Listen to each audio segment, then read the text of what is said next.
Shalom, shalom, shalom.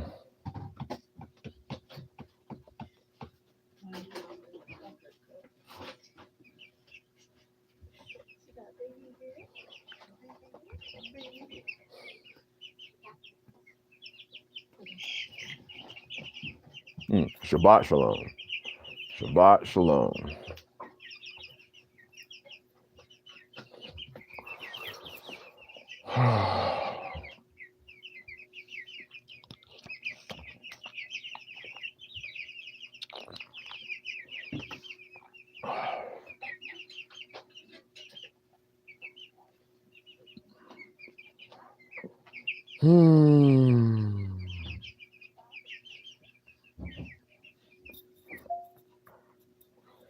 HOQ and Brother David, back to back, my beloved brothers. Shabbat shalom, brothers. Brother Ken, Shabbat shalom, Brother Ken.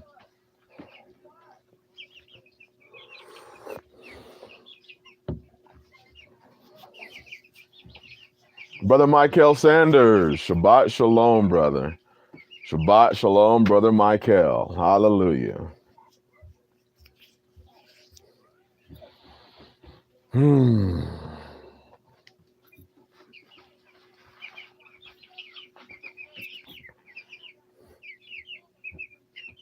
for those of you who are asking, no, I am not wearing a red rag. This is red. This is more like a burnt orange. So I got it. And if you say, why does he have a red rag? Because I also have a blue rag. I like colors.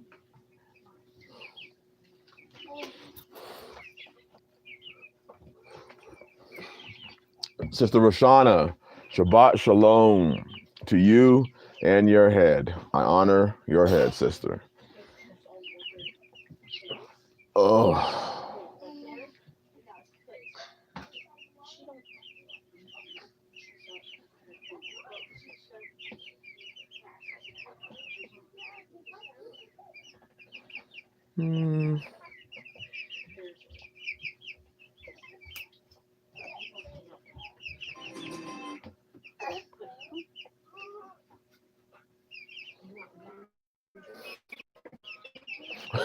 Texas colors, yeah.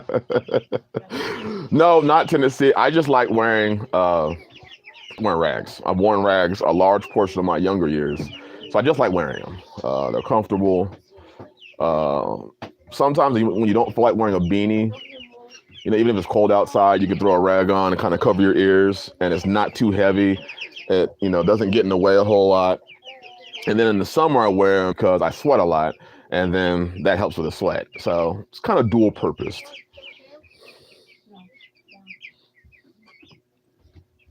Fallen Sky Preppers, shalom. Shabbat shalom, brother. No, I am not a Texas Longhorn fan at all.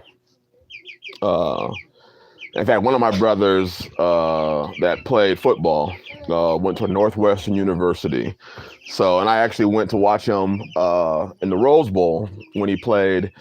For those of you who follow college football, they played USC in Keyshawn Johnson's last year at USC. And Keyshawn Johnson destroyed Northwestern University at the Rose Bowl. They got destroyed. Keyshawn went off. But that's back when they had Darnell Autry and Dwayne Bates and Mike Schnur. In fact, Pat Fitzgerald, who is now the coach at Northwestern, he was the linebacker at Northwestern at that time. So, yeah. And then I think they went to the next year, they went to the Sun Bowl, I believe it was. And they beat Tennessee in the Sun Bowl.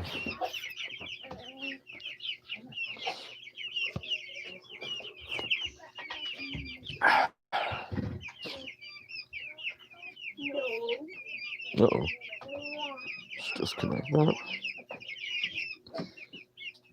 Oh, wow. If your son goes to Northwestern and he talks to Pat Fitzgerald, let me know, because Pat Fitzgerald knows me, because he knows my brother. So let me know, and I'll give him a little shout out. That's cool. That's real cool.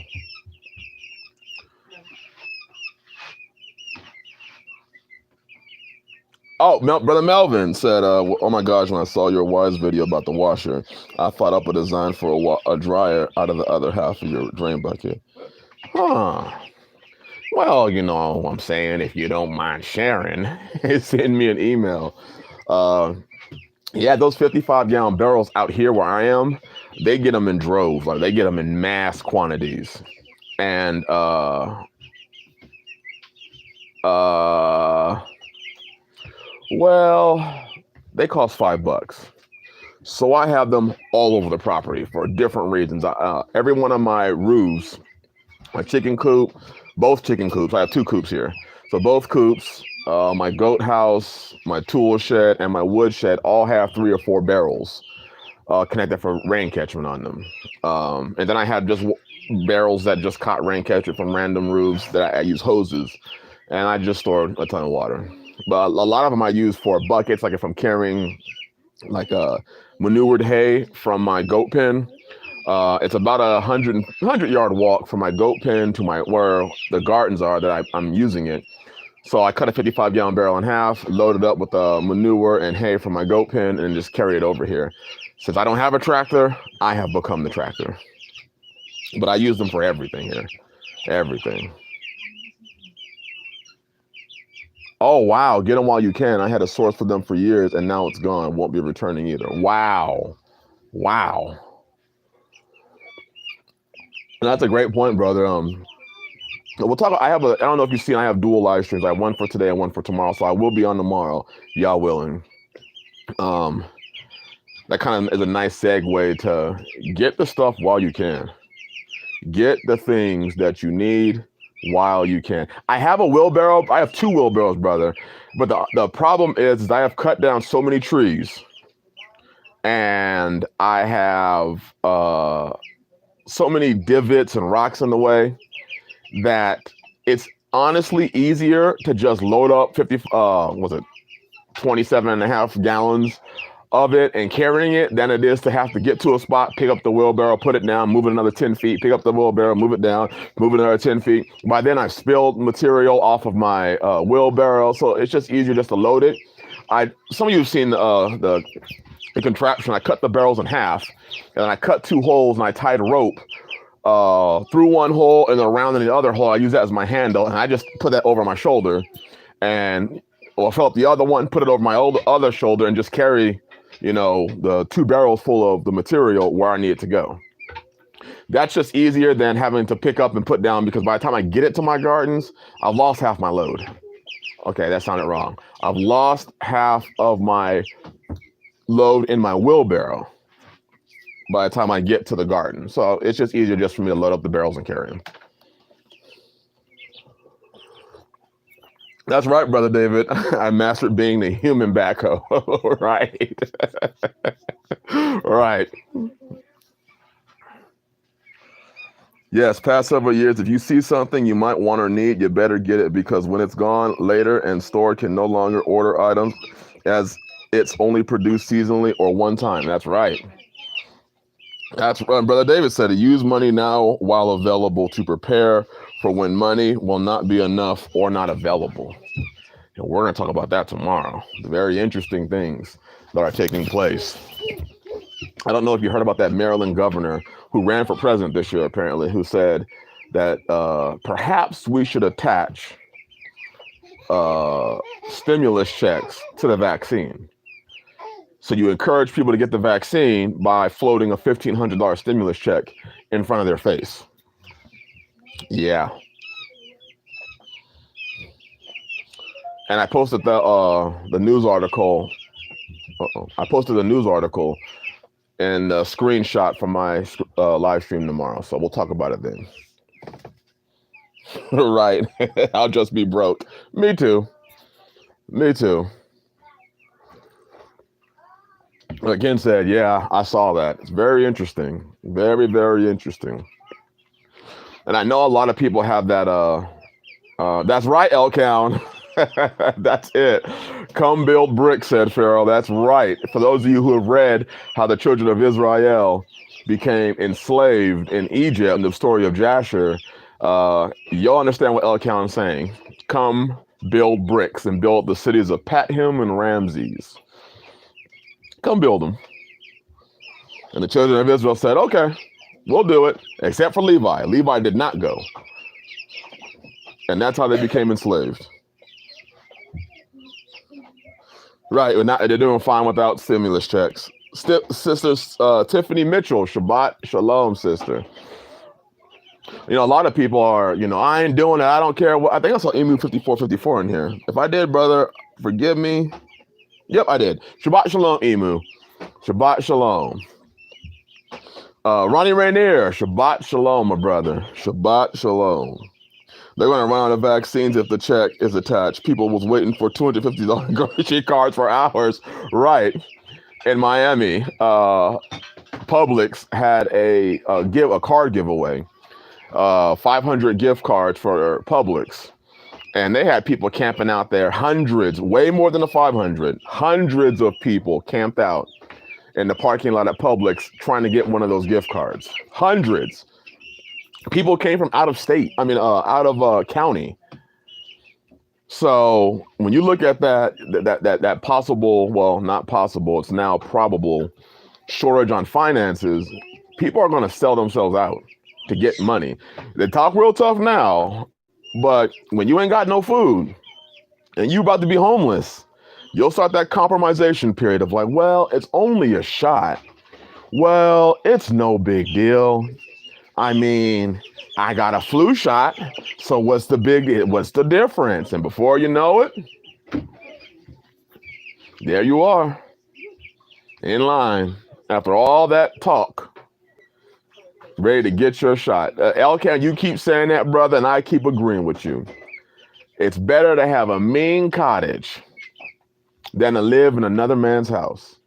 It's better to have your own mean cottage, your own abode, as simple as it may be, than it is to live in another man's house or off of another man's money or on another man's land. You're better off owning yourself a nice little acre or two and having a mean cottage. I'm talking I know people who started off in a 8x12, literally, shed cabin, but it was their mean cabin, and they had water because they caught it off their roof, and they had food because they had gardens, and they had a couple animals out back, and they had some milk from their goats, or had a cow and had some milk, and they had some chickens, and you know what they ate every day? They had water every day. And they minimized their expenses. You'd be surprised out here. Me and Brother David and HOQ were talking about this. You'd be surprised at how simple out here people live. And when you're driving around out here, you'll see people literally on their property in a travel trailer. A rinky-dink travel trailer on their property.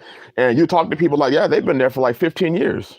They built a foundation under that travel trailer, or they'll build a room or a nice sized room, a 8 by, or like this, an 8x24. The room we're in right now is an 8x24. They'll build an 8x24 room connected to that travel trailer and just live and be completely content with their life. And they've streamlined their expenses. They streamlined their expenditures. Throw up a couple solar panels, have a generator, they got power. They got water, they got food, they have the things they need for life. They don't have to, they have themselves a pickup truck that they bought secondhand, and they learn auto mechanics themselves so they can maintain it when they need to get a new transmission or a new engine thrown into it because it's just that old and they can't do the work anymore. They can afford it because they ain't spending their money on a bunch of crap that they don't need. Simple. Real simple. Every weekend, they still have enough money to get their favorite Jack Daniels drink or whatever it may be that they drink.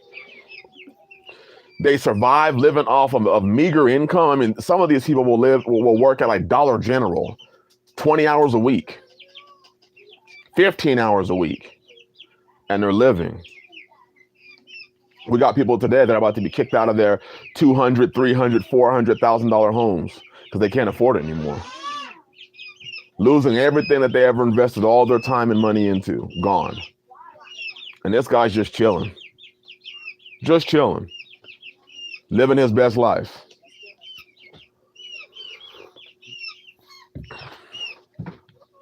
Stony Island Ranch, Shabbat Shalom. He ain't worried about if this happens or that happens or this goes on or that goes on. Oh, that's Israelite wife Rashana said, they love scaring pregnant women into getting the flu shot. Too many women have miscarriages and stillbirths after getting it. They love just scaring women generally. That's what they did to Zion. You know, when she had her first child from a previous, they scared her and said, you can't open up.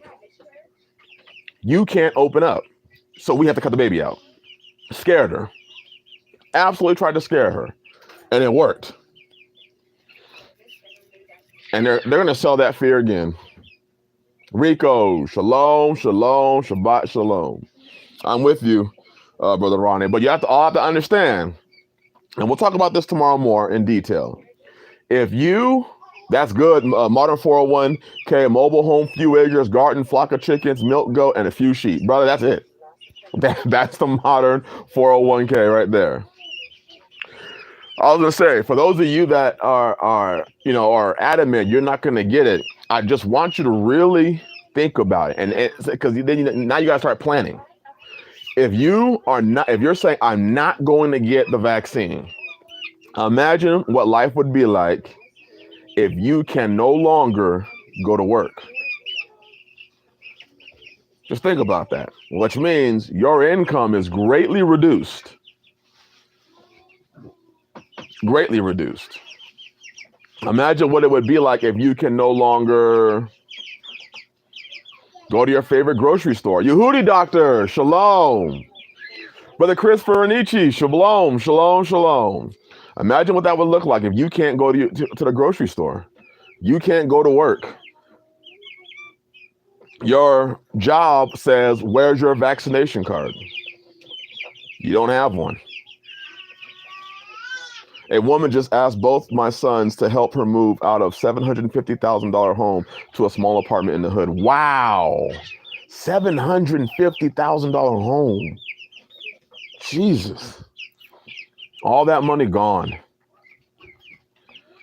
So this is a time that we have to, and we're going to talk about that tomorrow night. That's something I really want us to think about is if you don't, and this thing keeps getting worse, what's your plan? Imagine not only you being hungry, but your wife, wives, and children. Yes. Imagine what that would look like. Everybody's running around hungry. They're looking at you. And all you have to do is get the shot to get your job or to keep your job. All you got to do is get the shot so that you can, pay your car payment or your car insurance or your land payment or your house note or keep the lights on. That's all you got to do. Tough decision for most. To be honest, that's a tough decision for me. I think about that. Because regardless of whether we like it or not, and I don't want to go too far, we're all still one way or another dependent on the system. I don't know how to fabricate screws or, for a building. I don't have a mill to cut wood. And even if I did have a mill, I don't have my own gas station to fuel my mill, nor do I have oil, because motors or engines require oil and fuel. Look at that. Look at what Brother David said. Or if they say it's a health risk, vaccinate or we'll take the children. And when you think about that, you think about vaccinate or we'll take the children, in some areas that's already happened low key with the flu shot. Rider 71 said they did the same with my wife. Wow. Bless you, Rider 71. Bless you, bless you. Shabbat shalom. So those are the things that you have to start thinking, whether it happens in a month or whether it happens in a year and a half, or whether we're headed in that direction. We're headed in that direction. So I think it's time that you start making those preparations and those plans of how you're going to handle the long term. Let's not close our eyes and pretend it's not going to happen or it won't happen. We already do know that there is something called the mark of the beast. And he's going to cause all. They're not going to force it upon you. They're going to make you go to them. They're going to cause all to take the mark. Whether it be buying or selling, they're going to cause you to go to them to receive it. Let that sink in. Let that sink in. Man. Most medical professional will be given a cleaner vaccination like they do with them when it comes. That's exact. See, it's just the new world talking right now. And some people may not even understand that part, what she's saying. Enlightened one, shalom, shalom. Some of y'all may not understand that one. When you work in the medical field, you get a different, I'll say, clarity of vax than the commoner that comes into the hospital to get their shot. The nurse that's giving the shot to the commoner got a different shot. I'm just saying. We'll talk about that tomorrow. But today, we're going to talk about my beloved brother HOQ did a fantastic video. I posted it in the description of my video I did two videos ago or 3 videos ago. And he named it Matriarchy Bull. I posted the link. I tried to post it up in like the comment but it wouldn't let me. So I had to post it up in the link. So I'm gonna say this. I know I get a lot of new people that come onto the channel. This video could be very offensive to some. If you are a highly offended person and you like the channel, like I like your channel, but I don't want to be offended because then I'm an unsub. This is not the video for you. I'm just warning you. I'm just warning you. If you're very sensitive to issues or real talk, this may not be the video for you.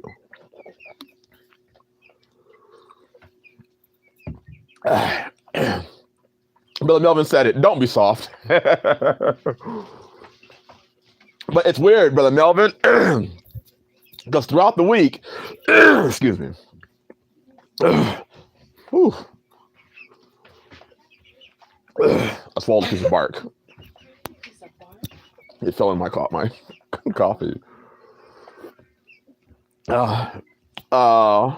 Every week, I'll gain, literally, I'm not joking with y'all, I'll gain 10 to 15 to 20 subscribers, which is a lot for me, throughout the week.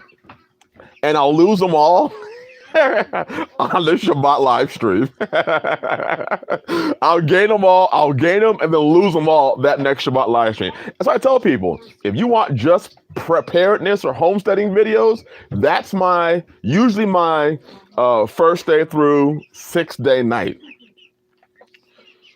Once 7th day comes, Shabbat, it's on. It is on. So that's usually how my analytics is showing me. I'll lose because it'll show you how many you gain or how many you lose. Every live stream, I'll lose like 10 to 15 people. So I decided, I need a record. Let's shoot for 20. Let's see if I can lose 20. I had a good week this week. Gained quite a few subscribers. Let's shoot for 20 losses this week. Because what that means then is that you just don't like anything that is contrary to your nice little comfort zone. Well, Sister Rashawn said, this is no snowflake, uber sensitive people zone. I don't do that.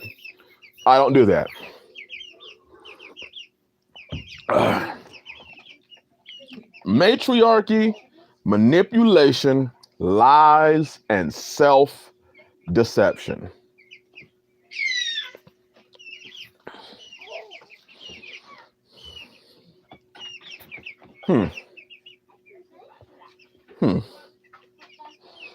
HOQ busted up.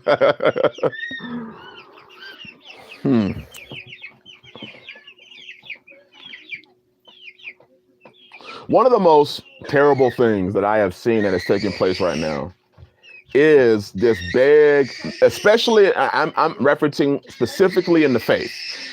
Well, babies, I don't know if you can hear them. I don't know if you, I'm specifically talking about in the faith. I'm not talking about in the westernized world, although a lot of the women in this faith have the same mindsets as the women in the Christian church. Again, I am, that's right, Brother William. That's right. And I got your message, brother. I'm sorry, brother. May Yah bless you regardless. Bless you, my brother. Bless you. So a lot of times, being in this faith, it mirrors the world.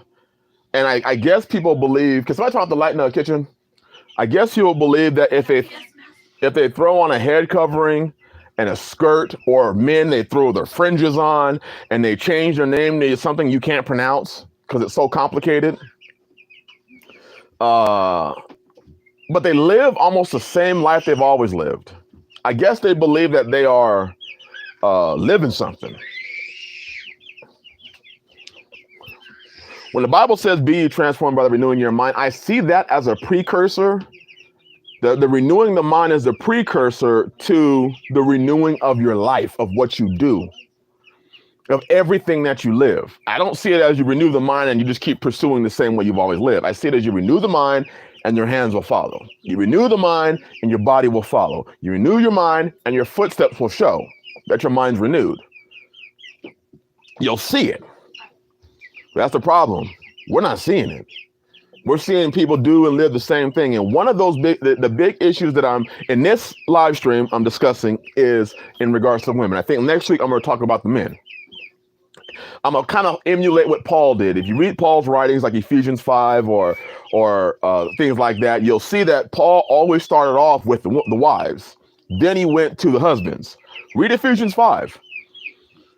I think in verse 26 to the end, he started off with the wives and then went to the husbands. If you read 1 Peter, is it 3? I think it's 1 Peter 3.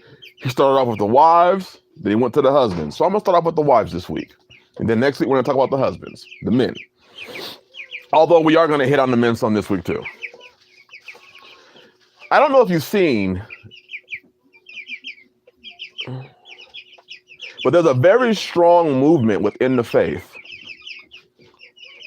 It's almost like people are bringing in strange doctrines into the faith. As far as, well, it is a strange doctrine. As far as the men and women's roles. And now the faith is taking on very much so a more matriarchal view. It's gone the way of matriarchy more and more and more. And now I'm seeing men who kind of substantiate it. Like one of the things I know, and we're going to talk about this, but one of the things I don't understand is when women call themselves queens. And I just ask myself, what standard are you applying that you have extremely, and I mean extremely low standards if you believe you're a queen? I'm just going to keep it real. People may be offended. If you believe in this current paradigm, in this current landscape, you are a queen, your standards are extremely low. Because what are you going based off of? What are you going based off of that you would refer to yourself as a queen? Where's your king? HOQ said it. Right, Chris. Define queen. Define what it is for you to be a queen. What standards, what tests, what did you do to prove? Right, single women queens. And then you have the men that call them a queen. For what reason? I'm going to call a woman a queen because the Eddie Murphy movie, right? I'm going to call you a queen based on, and here's what I've noticed. Usually they call him a queen because the man wants something. He's laying the groundwork. A word, it says, I already warned y'all, this is an adult conversation. I call it the pussification of men. Men who acquiesce and refuse to stand on what is real and tangible and concrete so that they can get a woman to like their words and be willing and happy to join to them. There it is, groundwork for sex. That's all I'm noticing. It's the groundwork for sex. And when I see men do that, I look at these men and I say, your qualifications for a wife or for a queen suck. If you're calling any woman a queen because she likes your comment, your qualifications suck.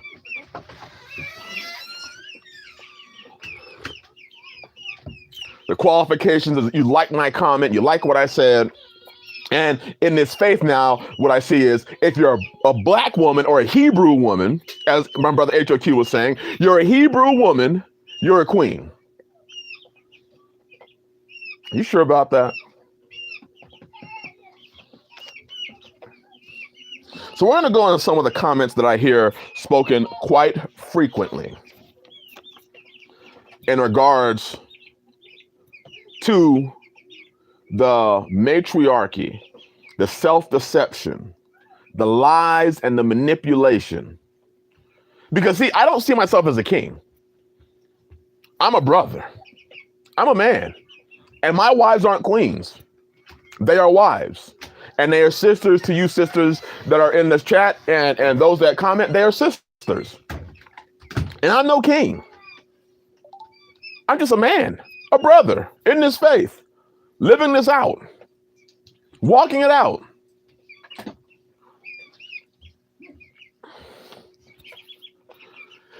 Women are always saying today, and brother HOQ hit it hard in his video. So this is kind of a video response, a live stream response to his video. He said, women are always saying they want a righteous man. If I can just ask you, brothers, how many of you have heard, or sisters, how many of you have heard from a woman that she wants a righteous man? Elder Barak, that's where is your kingdom? Your living room? Come on now. Why are our standards so low? But how many of you have heard a sister or have heard some woman say, I'm a queen, or sorry, not I'm a queen. How many of you have heard the saying, I want a righteous man. I want a righteous brother. I want a righteous, you know, men, if you men would just be righteous. HOQ said it right there, an effing lie, and they be lying. They do be lying. Just give me a right. Where are the righteous men at? I would submit if I found a righteous man. The sad fact and the truth of it is that most of you would not even know righteousness if it slapped you upside your forehead. You wouldn't know it. You wouldn't know righteousness if it was sitting there in front of your face. You wouldn't know righteousness if it was chilling on your right cheek. You wouldn't know righteousness.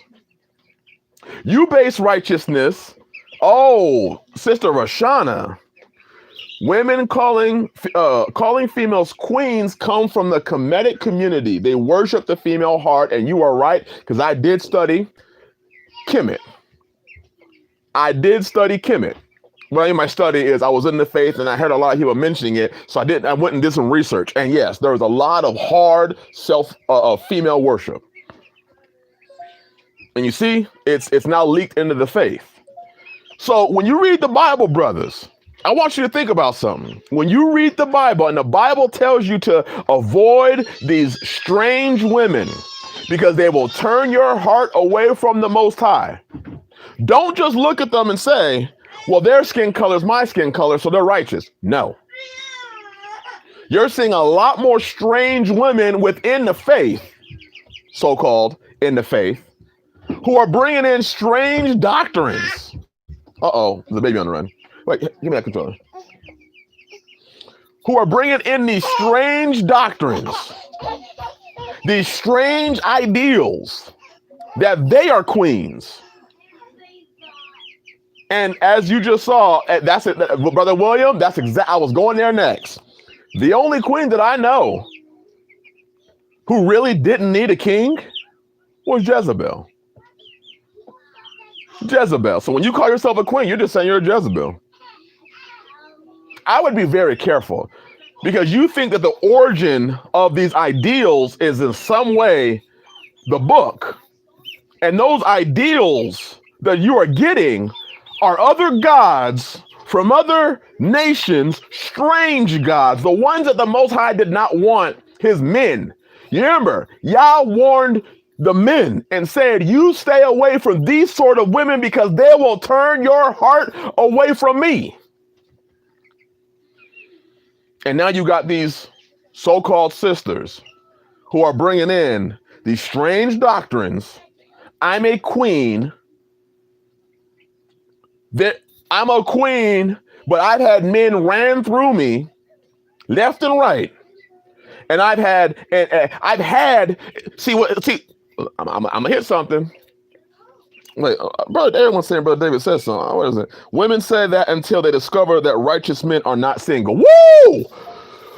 Woo! I didn't see that, Brother David. Woo!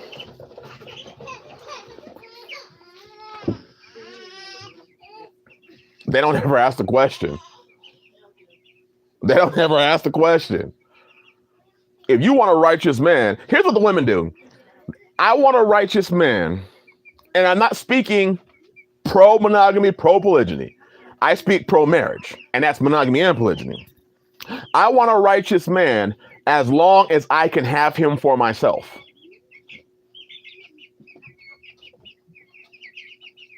Well, if you got a righteous man, the righteous man's going to say, woman, you ain't making that decision for me. You really want a righteous man? He's going to tell your ass, you ain't making that decision for me. If I choose to have another wife or 10, I'm taking them. And if that's one of your prerequisites, keep pushing. What do you mean? It's got to be my way. I want a righteous man. But the righteous man has to only be monogamous. He has to make this much money. He has to allow me to live this sort of lifestyle. No. You can keep that shit pushing. Keep looking for your righteous man.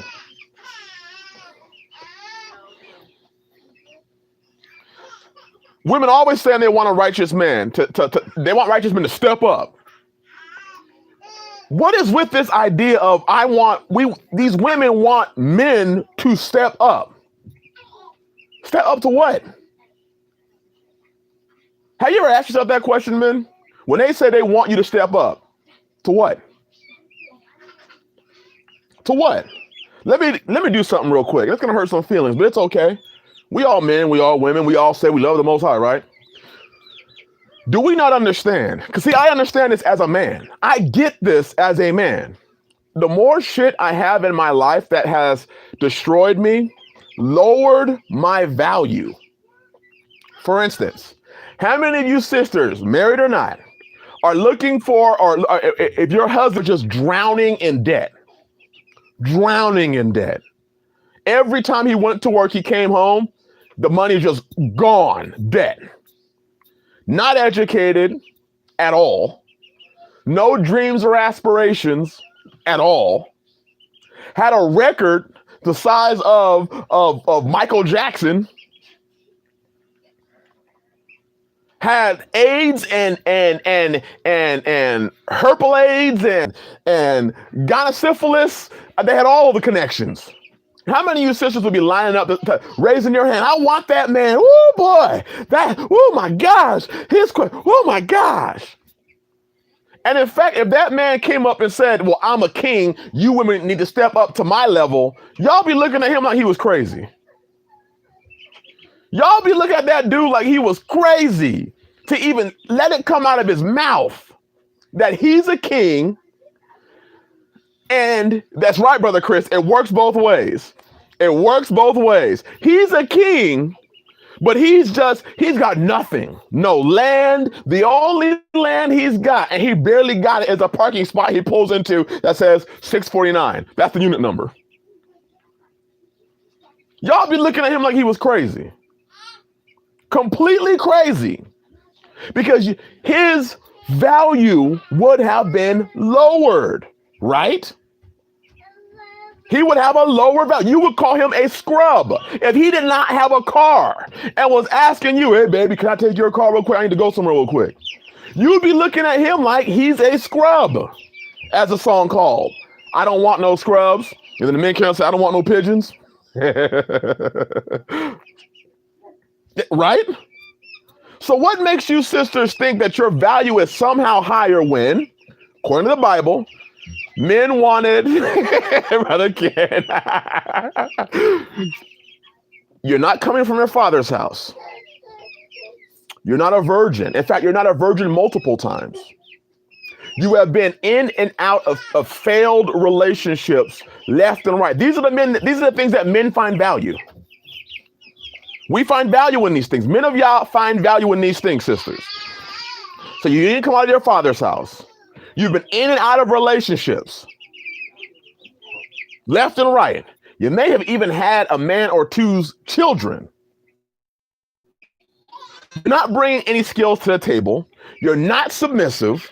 You don't obey. You fight back. You talk against us. You think you run the house. You think you run us, right? And no spiritual virgins. Thank you, HQ. We're not talking about the spiritual virgin, sisters. I am not a spiritual virgin. I came to y'all filthy. And through his love and the blood of Yahshua HaMashiach, I am clean. As long as I walk in his ways. That's exactly it, Brother Chris. I'm bringing something to the table. The only thing you bring to the table cannot be pussy, titties, and ass. Because to be quite frank, and I'm not even trying to be, and you men know what I'm talking about. All of you men, that crap is just too easy to get. Pussy, titties, and ass is just too easy to get. Well, it's hard to get quality. And are you referring to yourself as quality? What are your standards? What are you basing it off of? What are you basing quality off of? So the same way, it's nice, but it's not rare at all.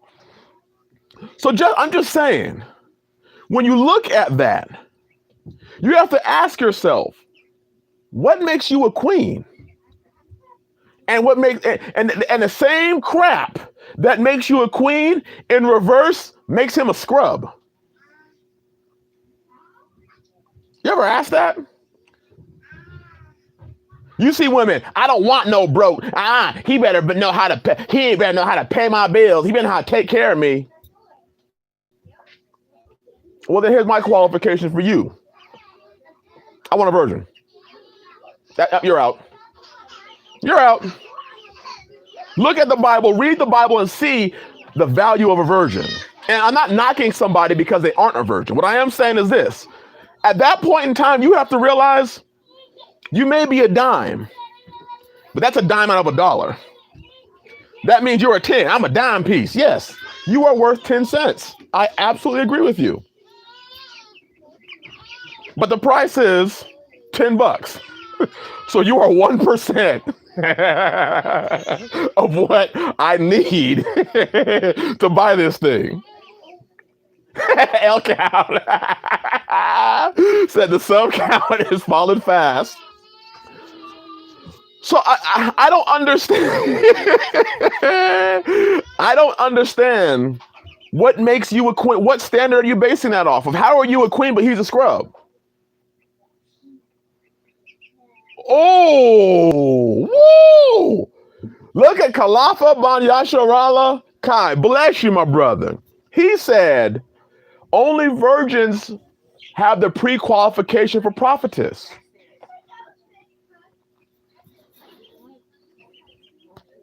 You know, I'm going to drink to that one. Because we sure got a lot of people, I'm a prophetess. Brothers, let's just drink to what Brother Khalifa said. Whoa! So when you say you want him to step up to what? If he steps up, sister, he ain't gonna choose you. If he's here, you're here, and he steps up, he ain't choosing you. I'm just saying. You can't be everybody, they say me too. Bottoms up. Women always, he need to step up and help take care of my children. Wait, why do I have to step up to take care of your mess? How did your mess become so valuable? You ever ask yourself that? No kids from another man, not coming with large debt. Fallen Sky Prepper just blew it out of the sky. What makes your mess so valuable? How did we get in this culture where matriarchy and a woman's mess has become so valuable? So let me get straight. All the things that would make you defiled according to the Bible, we as men, and you're saying you're an Israelite, you're an Israelitess, you're a goddess, you're a queen. What you're saying then is that all that stuff that the Bible says is defiling. We're supposed to be deceived. We're supposed to operate in self-deception and deceive ourselves to believe that the mess that you have is valuable.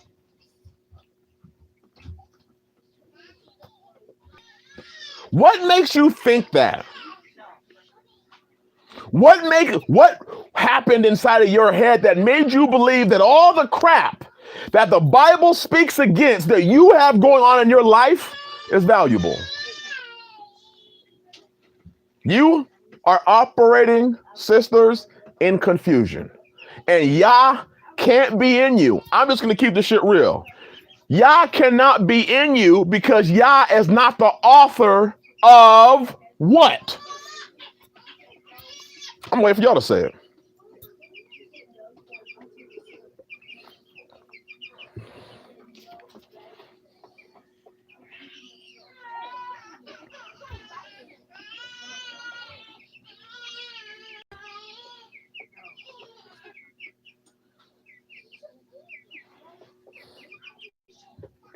There it is right there. Yah is not the author of confusion. So if Yah is not the author of confusion, do you all understand, brothers, that you have somebody bringing to you a very foreign, very wicked doctrine to you? And you are allowing confusion to be spread. That's why I'm going to be real. On Facebook, on YouTube, anytime I see the word queen, I delete people. I'm just being straight up real with y'all. When I see a man reference a woman as a queen, he's deleted. Gone. Because that means that you as a man are substantiating that continued confusion. Anytime I see something that's just way off, I just delete folk. That's why on my Facebook, I have 240 people. I started off at one point I had 5,000 people. When I came back on the Facebook this last time, I was like at 500. I have 250 people, and every person that I have is supposedly a person in the faith. Well, almost all of them. I got ex-co-workers and friends from college I play ball with, but most of them are in the faith. And do you know, those are the ones that I'm deleting? I'm deleting the ones that so-called say they are in the faith. Spreading confusion.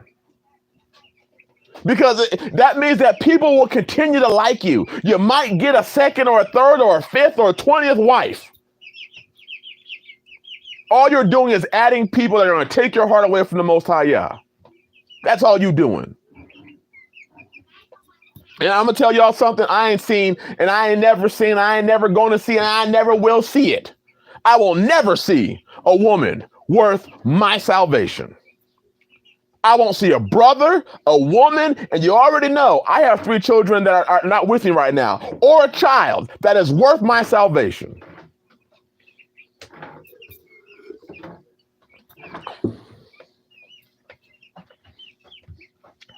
L count's hitting it. 2 or 3 from a city, 1 of a family. Why do you think the Bible says that? No queens, but coming straight from the thrift store, not straight from the Gucci rack. What I'm saying is this. At least know your value. At least know what your worth is. One of the most honorable things is when a person knows their own worth and they can say, man, I'm just filthy. I'm just thankful that the Most High even gave me an opportunity to come this way. Because that's what I say. I'm just thankful the Most High gave me an opportunity. I'm thankful that the Most High gave me an opportunity for me to be covered. For me to be covered by a righteous Yah. Sister Kali, I love the thrift store too. I oftentimes refer to myself, and the sisters hate when I do it, as an aluminum can, because I used to be in the recycle business. I'm an aluminum can. I was used for the wrong purpose, so Yah took me, recycled me, and now I get to hold something of value. But I had to go through the recycling first, which means I had to understand that I needed to be recycled. I needed to be changed. Instead, we got people today who want to elevate themselves based on a perception that they have inside their head because I'm a queen.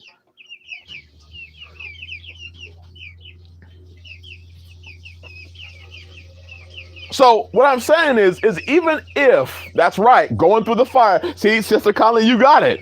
An aluminum can goes through the fire. If we read Ecclesiasticus or Sirach chapter 2, it talks about going through the fire, being refined. When that aluminum can's going through the fire, all the impurities are being burnt off that aluminum can.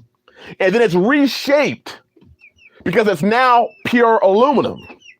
It's reshaped into something new. I've been reshaped into something new for Yah. But it doesn't mean that I'm just uber valuable. What it means is that he had mercy. That's what it means. It means that he had mercy on me. His mercy doesn't mean that I'm super valuable. His mercy means that I must work hard to show him that his mercy was not for nothing. His mercy was not for nothing. That's what it means to me. That's right, Brother Ken. Octobia, shalom. Yep, I was worthless worm of a man before beginning the refining process. That's it, Sister Collins. She said it's workable then. Yes. Yes. If you are a single woman and not in your father's house, again, this is from the video HOQ did called Matriarchy Bull. If you are a single woman and not in your father's house, what do you judge righteous by? That's an excellent question I like to present. What do you sisters judge righteousness by? If you're a woman and you're looking for a righteous man, what does a righteous man look like? That, Brother Ken, yes, we have. Brother Chris, that's right. It would be bringing the name of Yah to nothing. Brother William, that's true. Not every man's an Abraham. In fact, I don't know many Abrahams at all. What I do know are men that have to go through a transformation process. And sisters need to go through a transformation process. That's right, Brother Kalaf. Sirach 2 and 3. I love the way the chapter even starts. My son, if you come to serve Yahweh, if you have an apocrypha, look at Sirach chapter 2, verse 1. My son, if thou comest to serve Yahweh, prepare your soul for temptation. So that means the moment that you are truly on the path to serve him, prepare yourself for temptation. It tells you to be constant, to endure, and to make not haste in time of trouble. Be patient and endure. That's what it says. That to me don't sound like the status of a king. That to me sounds like the status of a repentant man. Because I know when I truly went through repentance, brothers and sisters, When I truly went through repentance with Yah and I was on his path, he didn't elevate me to a king. He didn't say, whoo, you repented, you a king now. He said, you repented, now I'm going to test you, I'm going to prove you, I'm going to prove you through the fire, I'm going to try you. I'm going to make sure. I want you to make sure. I want you to see for yourself who you are. And one thing I've never gotten is I'm a king. So what do these sisters judge righteous by when they say they want a righteous man? What do you judge righteousness by? Anybody? I want a righteous man. Okay. So you said you want a righteous man. So then what would be your judgment? That, oh, brother Kalafa. Woo! That's the truth. That's exactly it. How you keep Torah. Now, does that mean, women, how you keep Torah? Or does that mean how the woman keeps Torah in regards to what the Bible says she's supposed to do in her upbringing? Be obedient to her father, transfer to her husband. Well, if you're not in the status between your father and your husband, if you don't have that covering that was supposed to teach you, that's why Paul says that Paul was a Pharisee of Pharisees. That's why he says, women, if you wish to learn anything, ask your husbands at home. Why? Because he's your covering. So if your covering is neither your father or a male figure in your house, an uncle, like Esther had Mordecai, something like that. If you don't have that as your covering, how then do you judge righteousness? Because that means you're left to your own devices, right?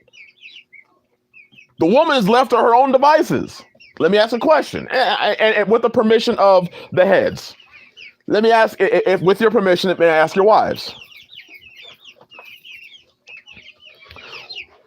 Where does your wife get her teaching from?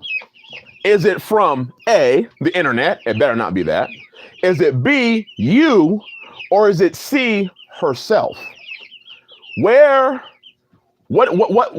is her basis on learning the law, on learning what it is to be a woman, on learning what it is to be a wife? Where does she learn that from?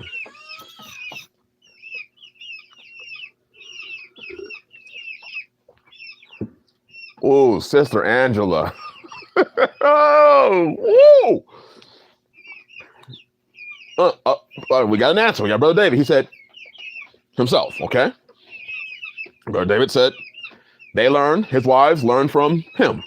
Anybody else would like to share where the woman should receive her teaching from?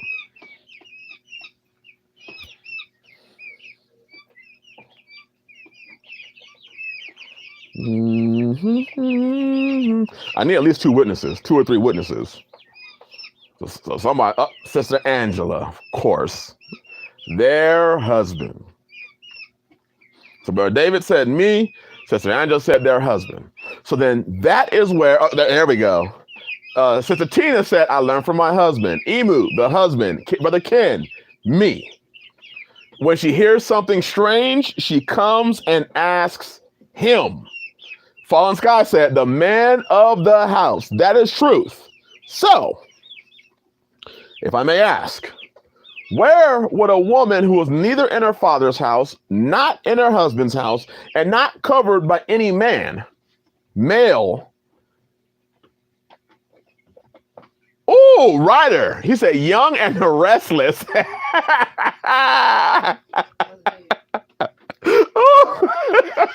From your favorite soap opera, R&B artist, your favorite pastor.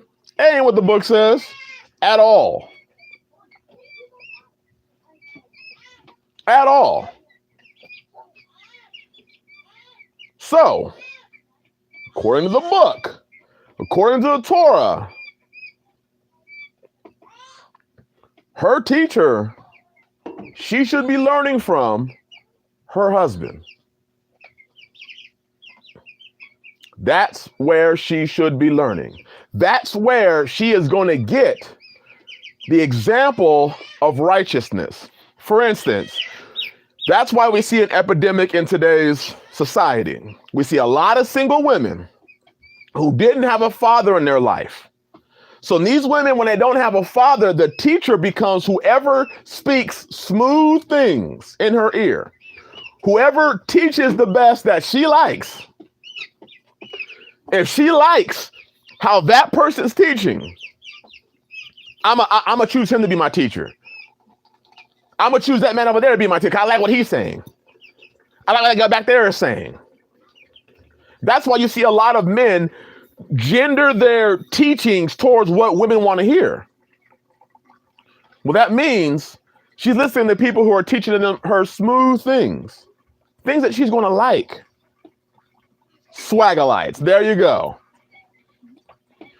That's why I adamantly teach. That's why when you look at last week, I asked the question last live stream. I said, how many single women do you know without a covering walked up into your everyday, at that time, Church of Corinth, Church of Ephesus, Church of Thessalonica? How many women single do you know just walked up in the church and sat down?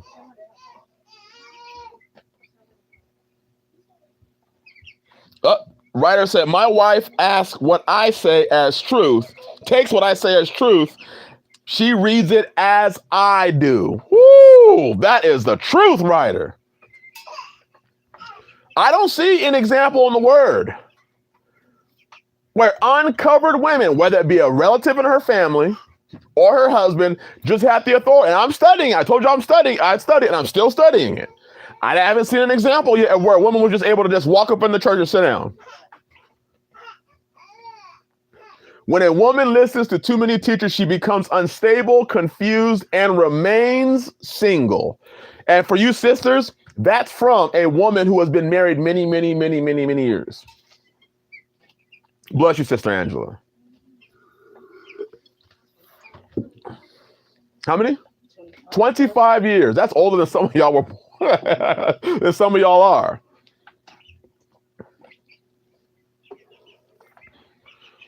So do you see that when you don't have a man who is serving Yahweh, who he himself is keeping Torah, when you don't have that in your life, you have nothing to base righteousness on. So then when you say you want a righteous man, what does that actually mean? It means nothing. You want a man after your own heart. You want a man who's going to do and teach what you want to hear. So now righteousness is based on his submission, acquiescence to you, the matriarch. That's right. It means they make it up themselves. Today's women, it's the police department, the state, and Desperate Housewives of Atlanta. That's the truth, my brother.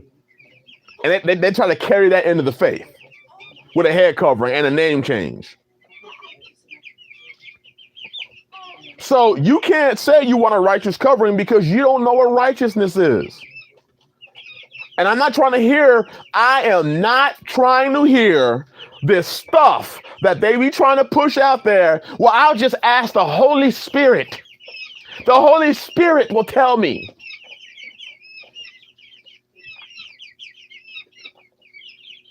The sad fact is most of y'all don't even know what the Holy Spirit sounds like.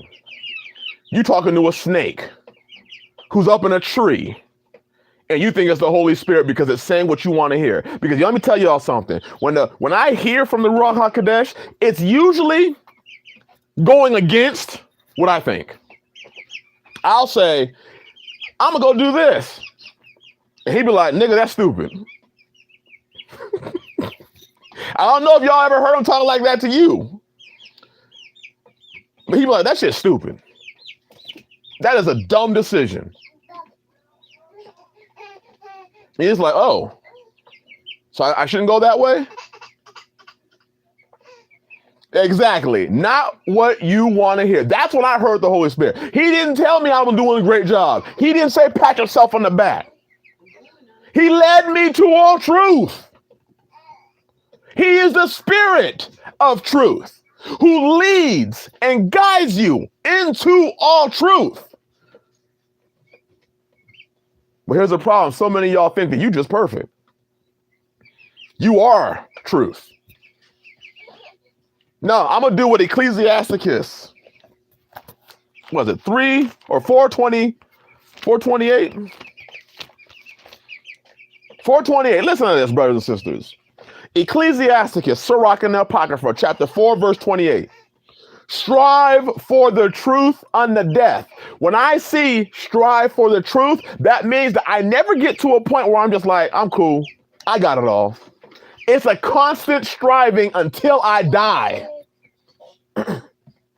When I die, I'll figure out whether it was truth or not.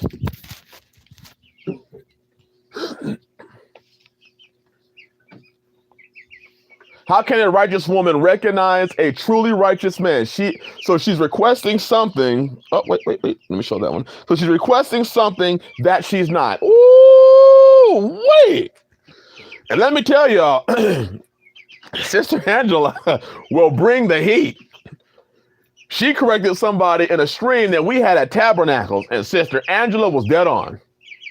Sister Angela told somebody when we were at Tabernacles, you weren't ready for a husband. And guess what?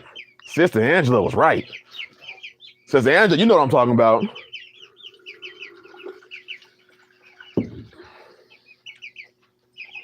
Strive for the truth unto death, and Yahweh shall fight for thee.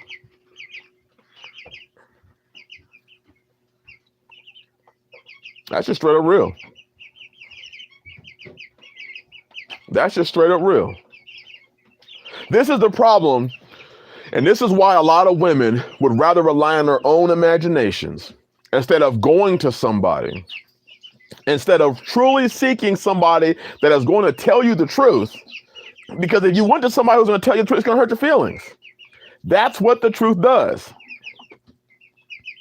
Brother Melvin, hallelujah. It doesn't even have to be us, brother. Just a brother that you trust, or brothers that you trust, a couple of witnesses that could vet her. I'm not even saying I'm the end all be all. I made some bad decisions in my life. But but if you do choose, I mean, I'm honored, and I will make sure I will vet it like I'm vetting my own. HOQ was right. That sister was asking questions for nothing, just talking. And Sister Angela straight up said, "You ain't ready for no husband."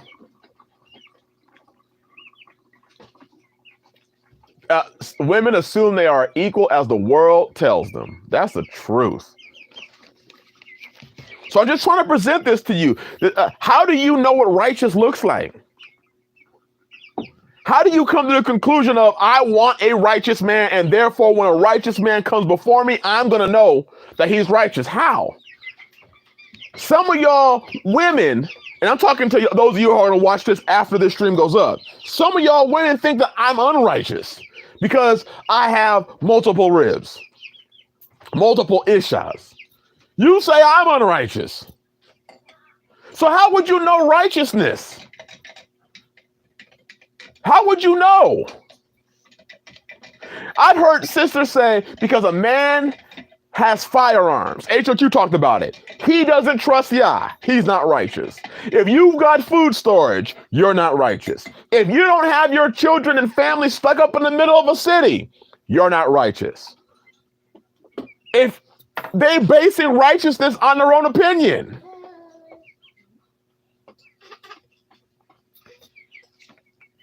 So how would you know righteousness?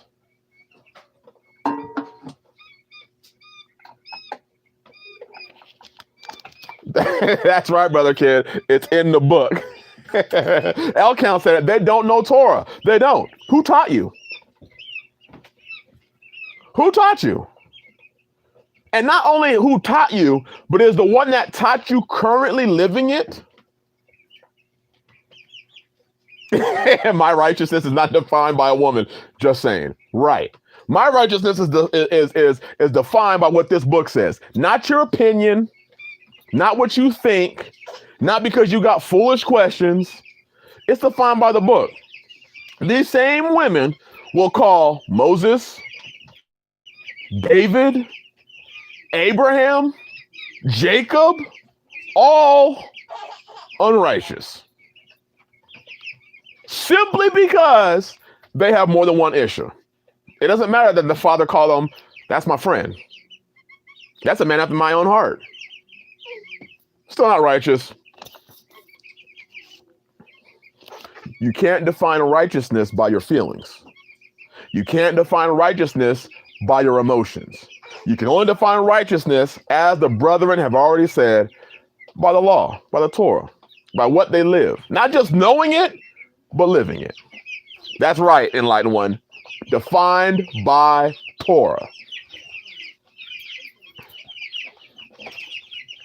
More questions. Truth is the truth, even if no one believes it. A lie is a lie if everyone believes it. Some people just want to believe what's comfortable for their lifestyle. And then you call that righteousness. If the man does what I want, he's righteous. If he lives how I want to live, he's righteous. Again, I would have to then ask, let me see your life. Let's peer into your life and see what righteousness is. Since you say you're righteous, I'm going to hit hard with this one. If you have a child and it's not yours, if you have a child with a man and he ain't in the faith, you're already seeing a sign of what your judgment is like. But here's the question. Since you're so righteous, if you have a child with a man, have you done the righteous thing since the seed is the man's and asked the man to have his child, or asked the man's family to raise that child? Have you done that? I mean, the child is what the father is, right? That child has a father. Usually that child, 90% of the time, 95% of the time, that child has the father's last name. So have you done the righteous thing and went to the father and said, this is your child. You need to raise your child. Have grandma and grandpa raise your seed. That's the righteous thing. I'm just saying, since righteousness says you would know a righteous man.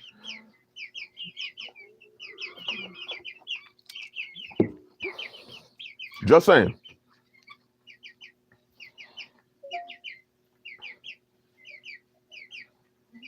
That's right. Tobiah, there's the words right there.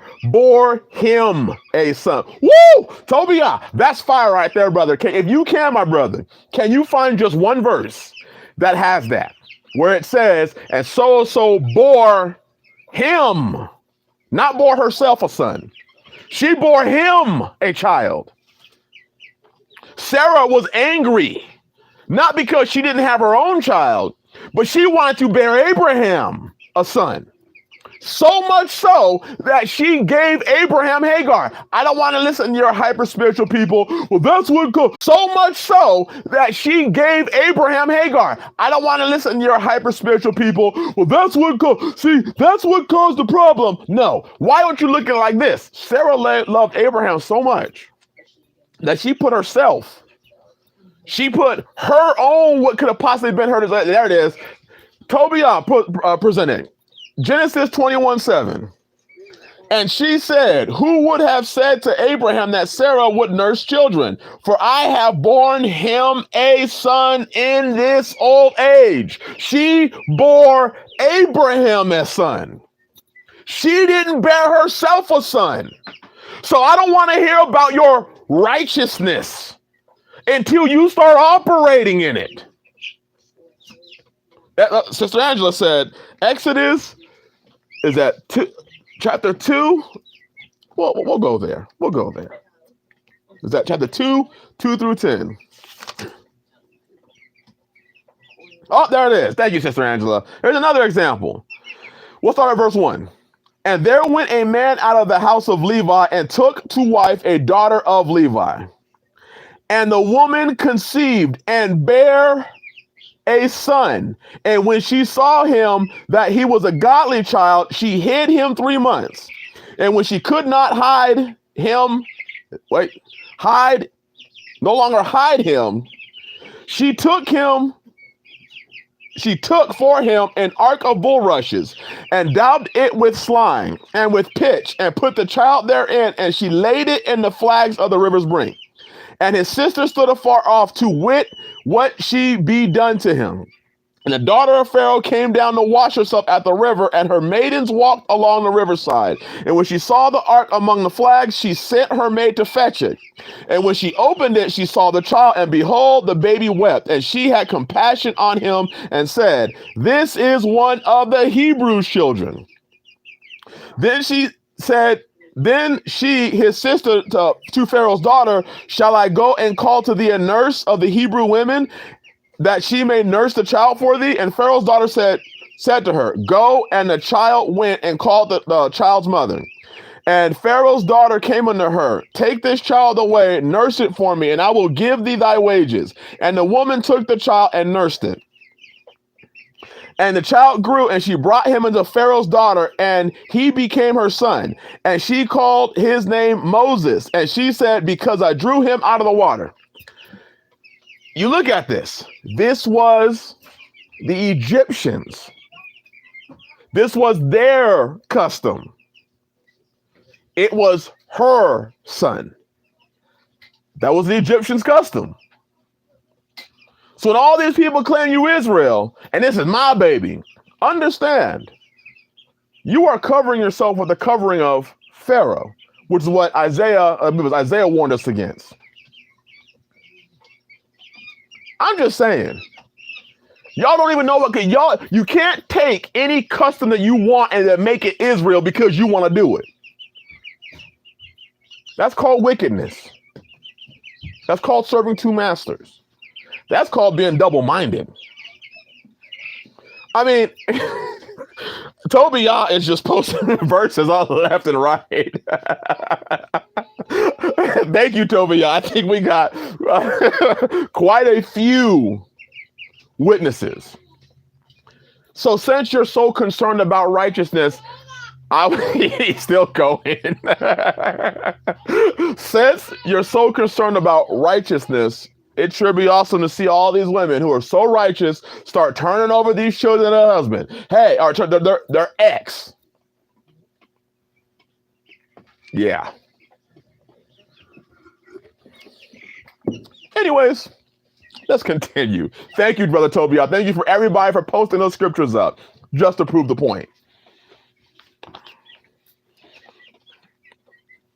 So I ask you sisters, who set your standard? Did your own interpretation of the Bible set your standard? Your own personal interpretation? Because if it's your own personal interpretation, it should stand up through scrutiny. But the reality is, people like throwing out scriptures. They love throwing out scriptures, but they don't live a damn thing. Nor do they fully understand what it is they're saying. So your idea of righteousness is for a man to fight another man to raise you. Your idea of righteousness is, I'm going to take my child, give it to this man, and have two men parent this child. That's righteousness. I'm going to have the biological father and the father parent this child. The biological father and the stepdad parent this child. You think righteousness is for the stepdad to usurp authority and to take another man's seed while that other man is still fathering that child. So you want that child to have two masters, to submit two frames of thought into that child. You call it righteousness. That's interesting. The next point I want to make, and it kind of goes with the idea with the women who want men to step up. I want men to start stepping up. I'm sorry, but I have to say this. If you are a 3 out of a 10 based on your record, What in reality makes you think you deserve anything greater than that? And I'm serious. Just because you can walk around with duty, a dirty diaper, plastered to your cheeks, doesn't mean I'm gonna find it attractive. You remember we talked about all the things that we've done throughout our lives lowers our value. That's just the truth. That includes that's for men and for women. Everything that we do lowers our value. Every sin lowers our value. So, oh, that's good. My father, this is from Sister Angela, another sister. My father set the standards for me as a child. My mother enforced what he laid as the foundation. Once I was married, my husband added to that foundation. See, that father sets the foundation. The husband, he can build the house. But the father sets the foundation. This is why a lot of men are now put in a position to both set the foundation and build the house, because she had no father who was setting a foundation for her. So the husband's now charged with setting the foundation and building the house. If a woman comes from her father's house and she's been well taught and a virgin, her foundation is set. All the husband has to do is just start building. That's a wonderful position to be in. Here's the problem with a lot of sisters. You had no husband, no father who was really in the picture. And then you got with boyfriend 1, 2, and 3, and 4, and 5, and 6, and 7, who are all trying to build a foundation. And now when you come to the faith, man 8 who comes into your life, you want him to build a house on a raggedy foundation that he already knows is not going to withstand. That foundation is not built on rock. That foundation is built on sand. It's going to fall. But you want that man, that good, that righteous man, you want him to build on it. Shalom, Brother David. Shalom, shalom. That's foolishness. That's absolute foolishness.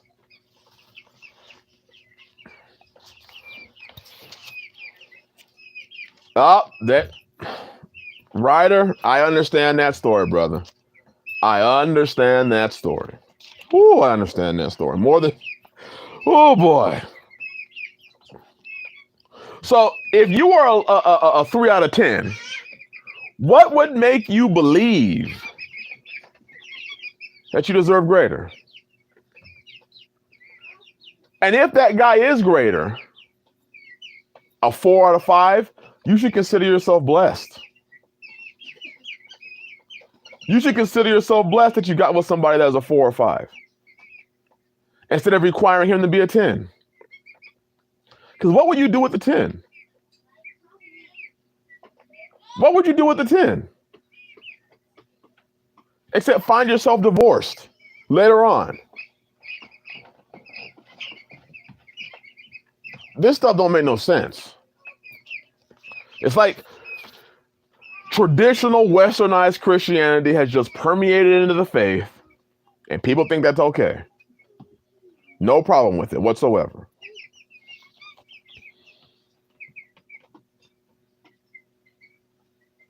The next question is, sisters, who taught you how to be a woman?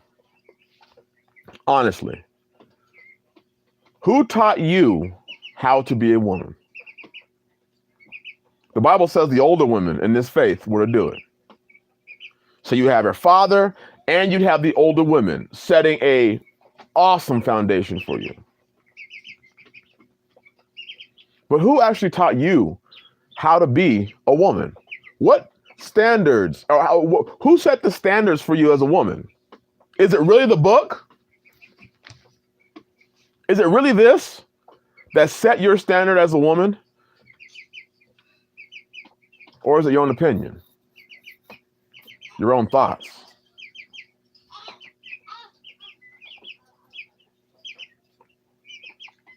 Another thought about children is, oh, D. Jones said, run his ass crazy. Right, right. Another thought about children is they need to stay with the father to be taught Torah. It would cause more confusion being raised by a woman. That's the truth. That's the truth. That'd be so confusing. A woman that has a husband that has provided for her in ways she never could, she could consider herself blessed and fortunate. Ooh. Oh. But see, that's the thing. I think a lot of you sisters, I'm going to call you sisters in quotation marks, you really don't want a righteous man. Those are the ones you actually avoid. You avoid the righteous men so that you could be with somebody who's going to kind of give you what you want. And you know that. And just admit it. Righteousness is based on you. Not this. It's based on your opinion. It's based on what you want. If he'll let you do whatever you want to, he's a good, righteous brother. If he tells you, no, we ain't doing that, I already have a vision, now he's narcissistic, misogynist, chauvinist, this, that, the other. He's all these names. In fact, some of y'all, when y'all read this book, I know for a fact, if you live back in our ancient times, you would consider Abraham a chauvinist, a misogynist. A narcissist. That's the new word everybody throws around now. Narcissist. All these narcissists, they're narcissists. So anytime somebody says something that you don't like, they're a narcissist. They're misogynists. Really? Or maybe is it you just don't like righteousness?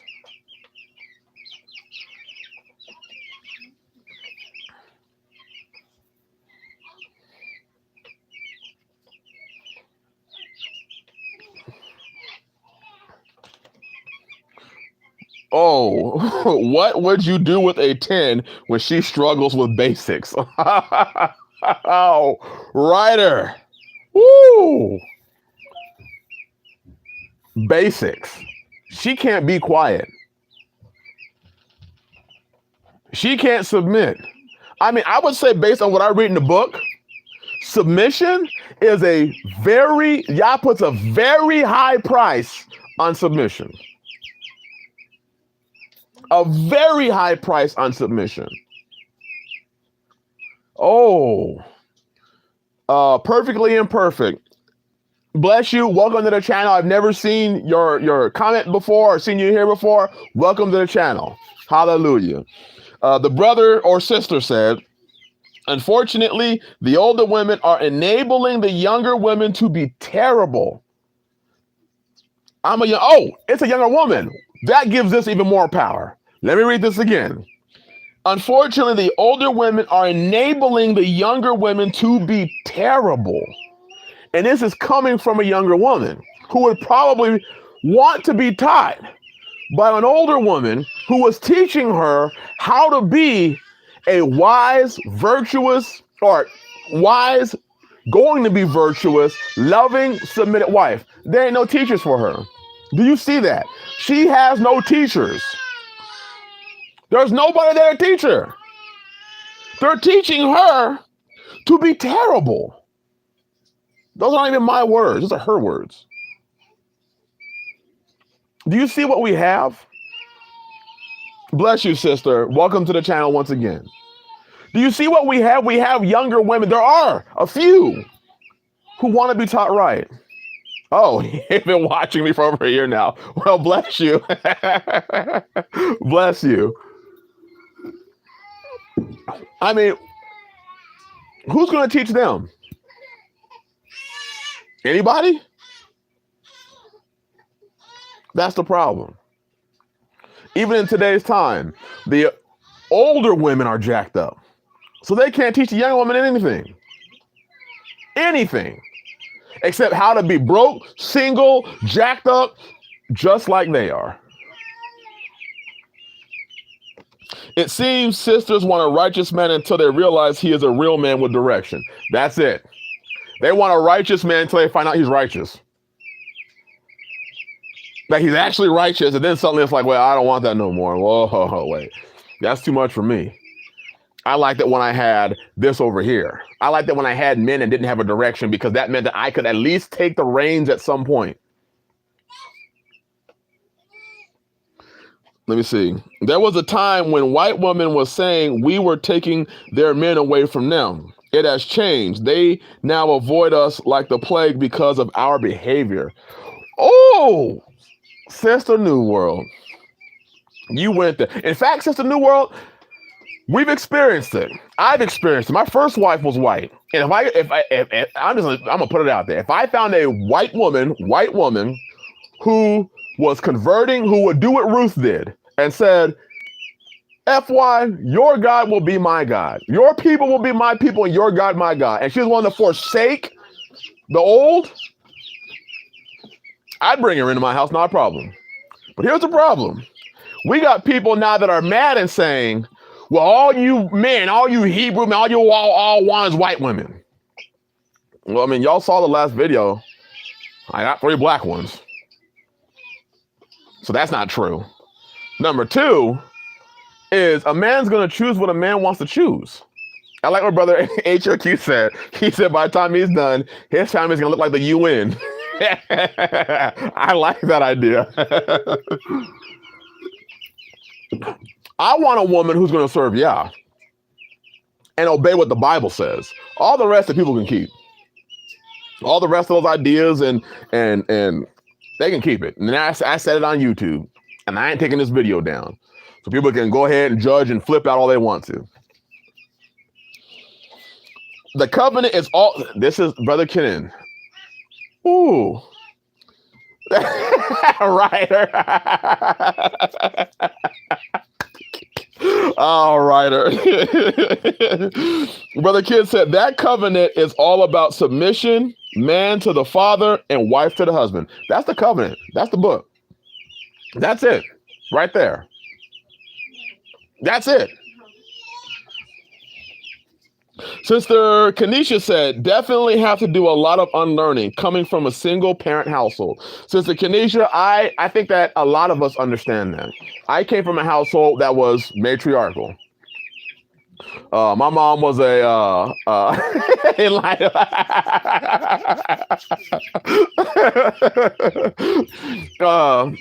I came from something similar. Well, my biological father left my mom over white powder. Y'all know what I mean. So he left the family over white powder, and she had 4 sons. And what the world called stepdad came in, and my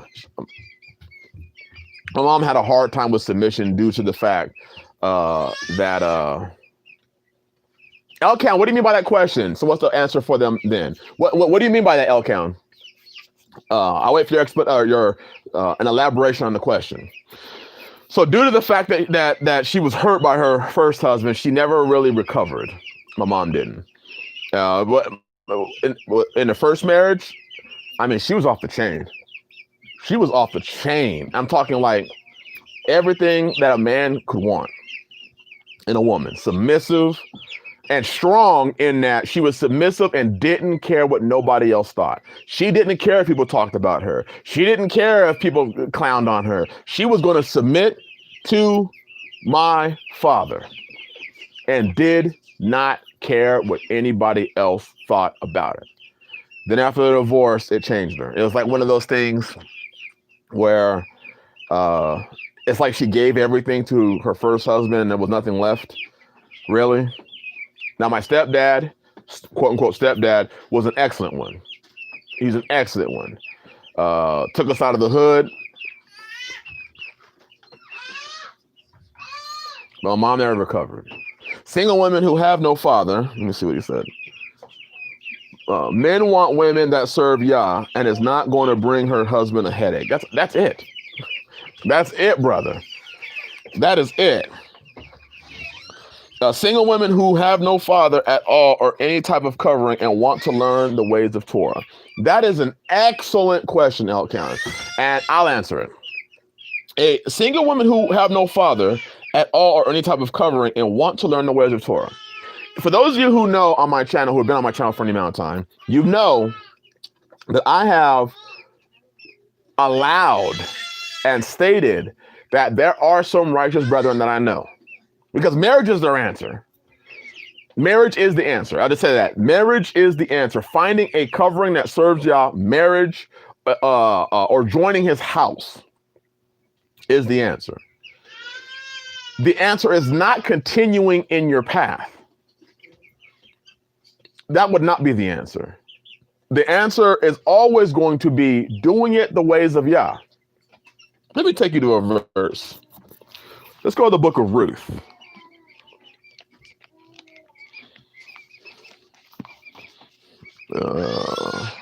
Really quickly.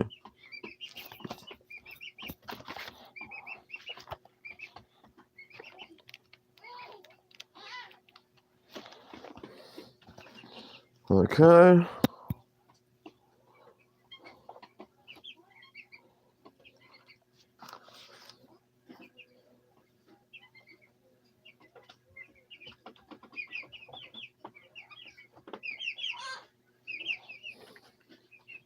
All right. Look at the book of Ruth. Can y'all bring my New Revised Standard Version? The book of Ruth, we're going to look at chapter 3.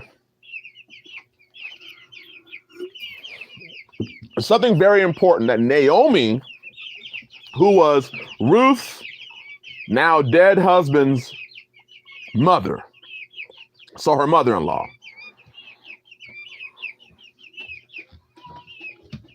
Thank you.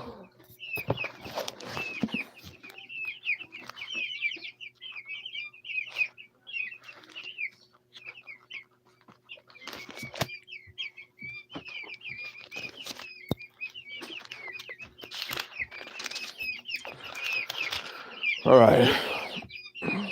Ruth chapter 3. Look at verse 1.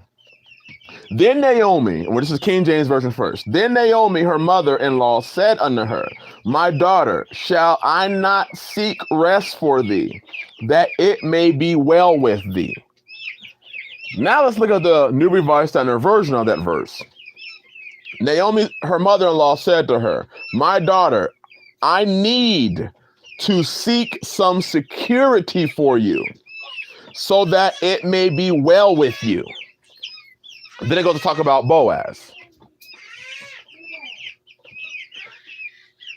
When it comes to a woman and needing that covering, wanting to learn the book, wanting to walk in Yah's ways, finding a righteous man is the answer, especially if she doesn't have a father. But like Naomi did, Naomi sought security or rest for Ruth, which meant, listen to this. Listen to what Naomi said. That meant that while Ruth was under her mother-in-law's or mother, no man in the picture, while she was under that woman's covering, her mother-in-law, there was no rest for her. There was no security for her. None of that existed.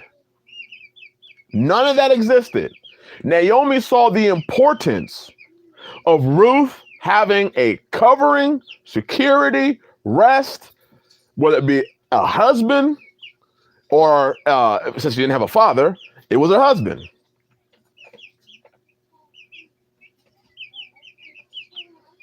That is the answer for women. That is also the answer that they don't want. They don't want that answer. They want a different answer. One that looks a lot like they had already planned for themselves in their life. They want something to look exactly how they already have it inside of their mind. Not how, oh, Mother Kate. Shalom, Mother Kate. Hallelujah. Another wise woman, a wife of Pastor Fox from Shofar Mountain.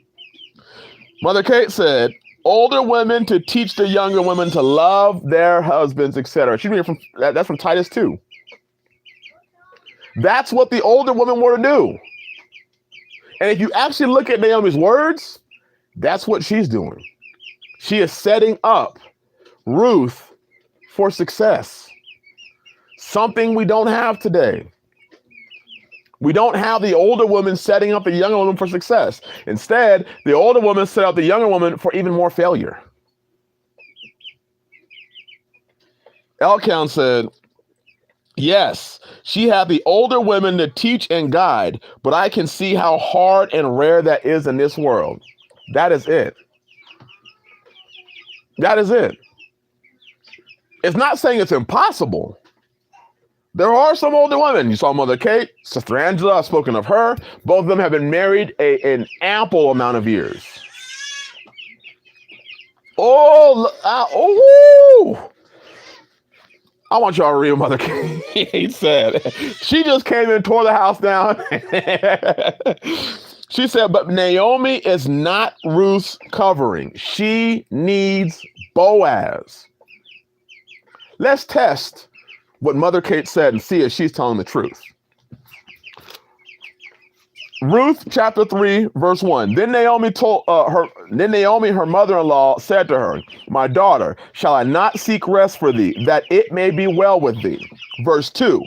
And now is not Boaz our kindred, with whose maidens thou wast? Behold, he winnoweth barley tonight on the threshing floor. Wash thyself therefore, and anoint thee, and put thy raiment upon thee.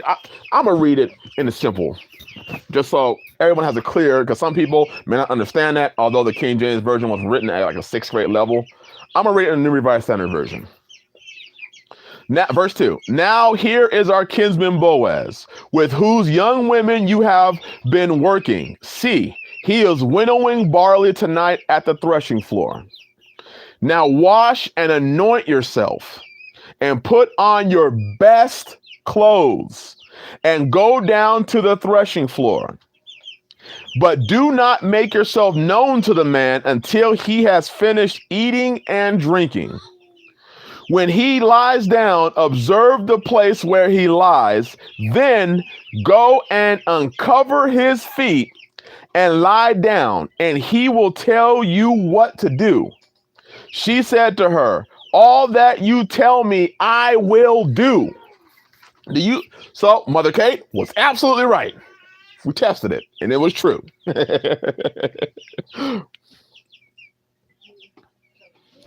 you hear that? They didn't say, Ruth, go be single and you just go do and find your own righteous. No, she said, this is what you're going to do. Go put on your best clothes, your best ones. And wait till he's done eating and drinking. Then go uncover his feet. Lay there. Lay at his feet. And he will tell you what to do. Now, can you imagine telling your regular, westernized, I'm a queen woman that? How do you think she would have reacted? Your modern, westernized, I'm a queen type woman. We're about to close this down in 17 minutes. Motivation 104, shalom. Sister Colleen said, no way would they do that. That's right, Sister Tina. That is right. Wade County said, oh man, she would have went off.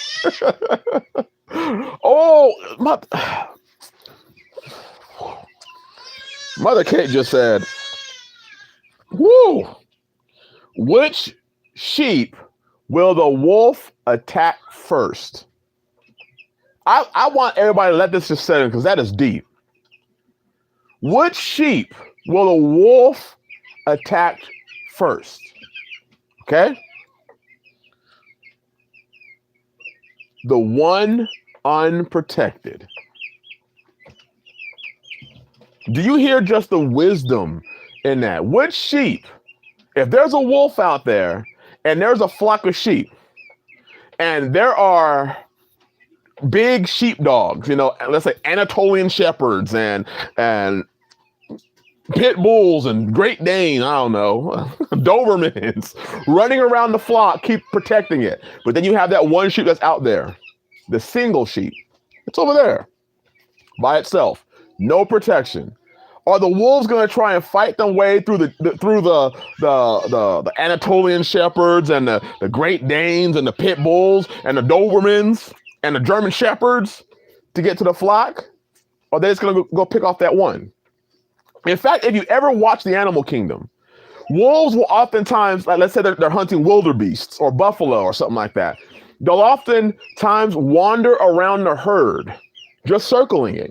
And they'll try to get the herd running and shifting directions. Why? Because in time, that one wildebeest or buffalo that's injured falls behind.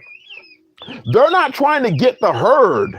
They're just having the herd shift directions and move in different directions so that you can get that one that wandered off, that fell behind, that was now single.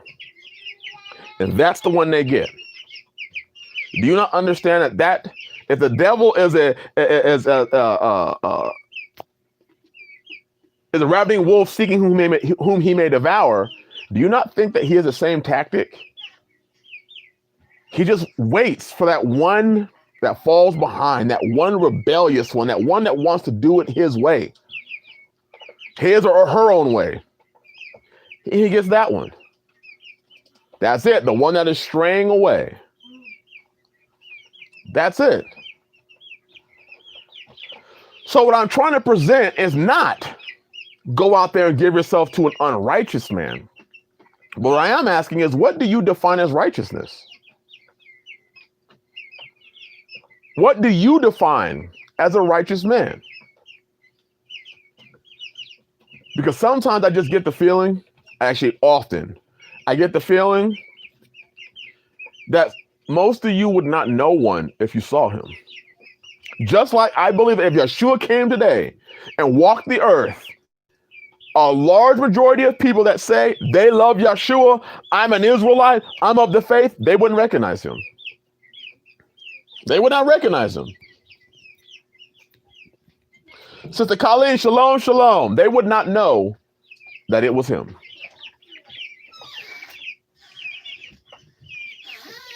At all.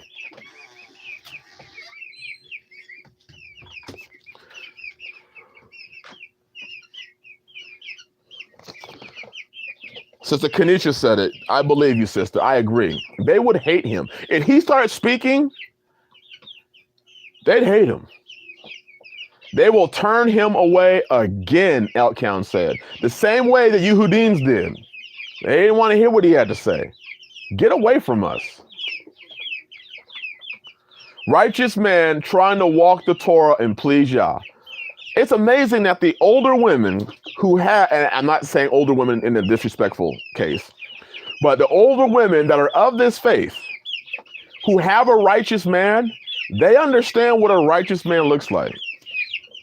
The ones that have been married 10, 20, 25, I'm sure some cases 30, 40, 50 years. I know Mother Kate and Pastor Fox have been married a long time.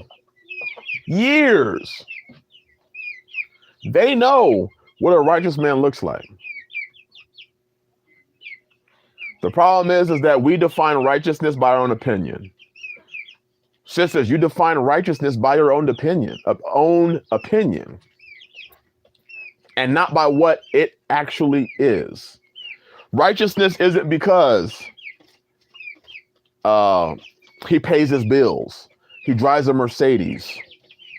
That's not righteousness. That can be, if he, is paying off his bills great, has a great job, and is doing what he has to do, then he can drive a Mercedes. He can be a righteous man driving a Mercedes.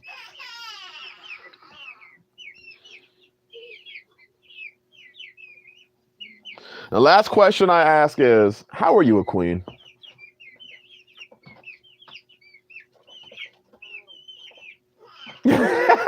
Brother Ken.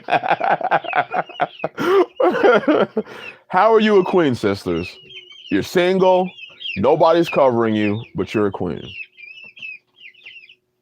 What I've noticed in life is this. Are the people that are valuable are normally, and this is normal, not every case, but normally taken. It's like in the sports world. If let's just say if I'm gonna choose an actor, Will Smith, Idris Elba, if they were just running around single, you'd have a question. But I guarantee you, if they ever got divorced, there'd be women lining up to get after them, to swoop them up. In the sports world, if there's a great basketball player, football player, baseball player that's a free agent, teams are bidding to have that player on their team. And he's picking through which championship team that he wants to be part of. Do I want this team or that team or that team? Do I want to play with the Yankees or the Dodgers? Maybe the Red Sox. Do I want to play with, a Dallas Cowboys? Okay, not the Cowboys right now, but the New Orleans Saints or the Kansas City Chiefs or the Pittsburgh Steelers? Do I want to play with the Lakers or the Celtics? You're a superstar. You're wanted. If the only teams that are choosing you, because a lot of women tend to say, I have a bunch of, ain't nothing men who want me, all these dogs. Well, if you have a ton of dogs after you, and the dogs are the only choice that you really are being presented with being covering, what does that say about you?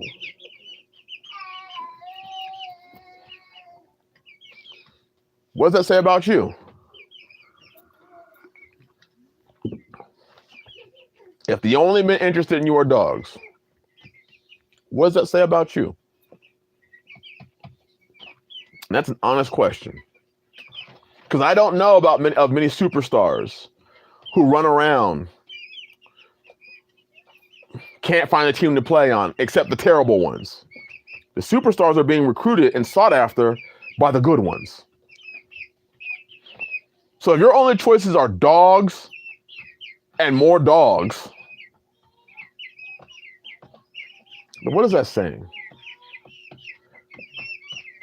Is that saying that the men are bad, or is that speaking about you? Because if you're a person of quality, you receive what you project. Elkown, there you go, Elkown. Don't forget the story of 7 women attaching themselves to a man. Wade County, that's right. That's right.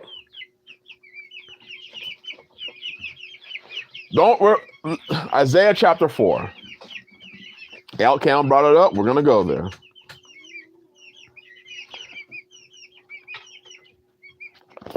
I know I probably lost 10 more subscribers on my live stream today. Isaiah chapter 4. But first, to keep it in context, let's go back to chapter 3, verse 25. Keep it in context so you know what the reproach is. That's exactly it, HOQ. Brother, my beloved brother, I was going there. Woo! So chapter 3, verse 25 says, thy men, this is talking about the women because of their haughtiness. It starts on verse 16 by saying, moreover, saith Yahweh, because the daughters of Zion are haughty and walk with stretched forth necks and wanton eyes, walking and mincing as they go and making a tinkling with their feet. So he speaks from verse 16 to the end of the chapter. But verse 25, he says, thy men shall fall by the sword, and thy mighty in the war. And her gates shall lament and mourn, and she, being desolate, shall sit upon the ground. And in that day, so in that time, 7 women shall take hold of one man, saying, we will eat our own bread and wear our own apparel. Only let us be called by thy name to take away our reproach. That reproach is not, well, they want to have children. I've heard people say, they just want to have children. That reproach is spoken of in verse 25. Thy men fall by the sword. The reason that they're all holding on to a man is because the majority of them are gone. They're dead. Or in today's time, they're infeminized, they're in jail, they have no direction, they have no vision, they can't cover themselves, so they can't cover you. So because of that, 7 women are going to literally take hold of one man and say, I, being the woman, will make my own food. I'll provide my own food. I'll wear my own apparel. The Bible says that a man is to provide food and clothing, food and covering. That's the importance of that. She's saying, I don't even need you to provide those things. Only let me be called by your name. Now, for those of you that understand the word, how does a woman get called by a man's name? What that means is, how does a woman represent a man's house? Because that's her name, your house. I am the house of Aaron. So anybody that's in my house is called by my name. How does a woman get called by a man's name? Woo! Bless you, Brother William. Bless you, bless you. That's it. The reproach is that they're uncovered. They have no covering. They have nobody that wants to cover them. And there it is. Elkan said it. Brother Ken said it. Marriage. She's joining his house and saying, I don't need you. Yahweh should pick your covering. A single woman is not wise enough to know the right man, and her parents should help her. If they are believers, using their wisdom, when her father falls, when her father fails, she suffers. That is absolute wisdom. In fact, I'm gonna have a whole study on that, on why it's important for women, especially you women who are getting of age. You know, you're getting 18, 19, 20, 21.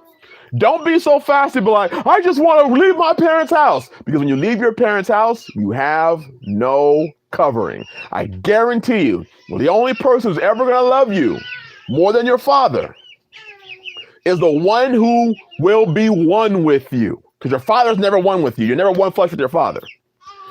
The only person who will love you more than your father is the one you become one with, your husband. So why are you so fast to run from your covering to be uncovered? Do we not read it in the Numbers? Is it Numbers 30? Yes. Numbers 30, where it talks about your vows. There's an importance in being covered by your father. There's an importance in having your parents involved in that choosing. In that choosing. You should listen to them. As I've said, people, I've had people who are like, I would love my son to be, to marry your daughters. And I said this, well, since I don't know you, your son's going to have to come work with me. I didn't see his work ethic. No, not for 2 weeks, not for 2 months. Let's try a year or two. Let's see, does he have it in him to work alongside me? Because I'd be damned if I marry my daughter off to some man that she can outwork. And my children will go. They will get stuff done.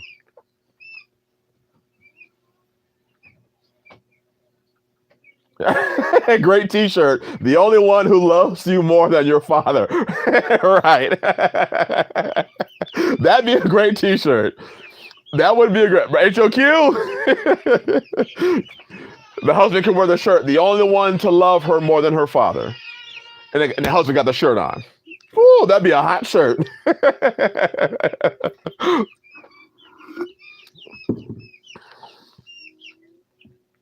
Often it's hard to overcome huge mistakes in life with no guidance. That's so good. And it is hard. Without somebody guiding you through the mistake, oftentimes it's hard. It's hard to get through that. Because you don't even know where to go half the time. Tricky said, gotcha. Just an idea. That's Mother Kate's idea. Fallen Sky said, she takes the last name through marriage. She's going to be called by his name. That time is coming. And as HOQ said, it's not these women at this time are operating in desperation. I don't have anywhere to go, so let me desperate. Now, when I read this also, it's interesting because it does say she will she will eat her own bread and wear her own apparel. So does that mean that she already has resources, money, but she understands the importance of having a covering? Or does that mean that she's going to come to your land, join your house? It's interesting. That verse right there, I'm pouring into it. Because a lot of men use this verse to justify polygyny, but they themselves can't provide food for themselves or clothing for themselves. So that you can't take that verse in and of itself and use it to justify. That's why you always hear me say, I'm not speaking about polygyny. I'm speaking about women being covered. That could be monogamy or polygyny. Whatever, that's right. That's what I'm thinking about also.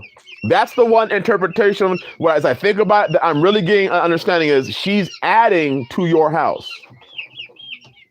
Right, Brother Ken. I don't think it is either, but a lot of men use that verse for polygyny. I don't think it's a polygyny verse at all. I think it's speaking more to the desperation of the women than polygyny. But men like to use that verse. You're going to have to take hold of me. Right. Maybe she's a widow.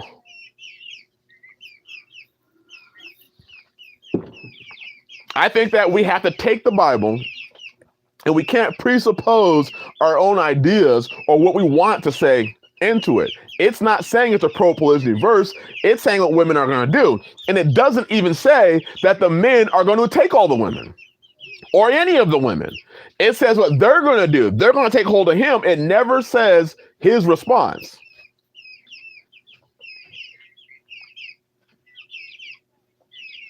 Elcount said it right there. It's for the end time. Notice the men are killed. So there's a lot to read in that verse. I know, and everybody knows my lifestyle. But I'm not one of those guys that's going to run around promoting something that a lot of people aren't ready for. I'm not going to promote it. That's why you don't see me doing videos about it anymore. Now, we do have a couple of videos coming up. We're just going to talk about it, but we're not promoting it the same way you see it. You see people who are literally saying, if you women won't go into polygyny, you're going to hell. I'm like, where do you find that verse at? What the hell? If you don't want to be in polygyny, you're going to... Do I believe it's an answer? Absolutely. Do I believe many women will be blessed by it? Absolutely. Do I believe that it is the end all be all? No. That motivation 104, brother, that is it. What he says right here sounds like the women that are out on government housing acting like they don't need no man. And when the government gets defunded, there is going to be a lot of women and children on the streets. Brother, you are lining up with my thinking. That's what I'm thinking. I'm thinking that, and I'm just going to say right now, it's happening slowly. People are being kicked out of their apartment. You know, they had a job, they were working it, they got laid off. Now they can't pay the rent. If it's pagan versus a believer, sisters are going to know it's better to be protected by a brother. Truth. That's right, Enlightened One. That is right. So a lot of people today are being put out of their apartments onto the streets. That time, now they're starting to see the importance of a covering. Some of them are going back to their mother or father's house. They're going back to their covering. Some women are saying, hey, I'll join your house. No, I'm good. I'm not trying to take no desperate people. Because if things ever got better again, that's what you're going to be. Back out there.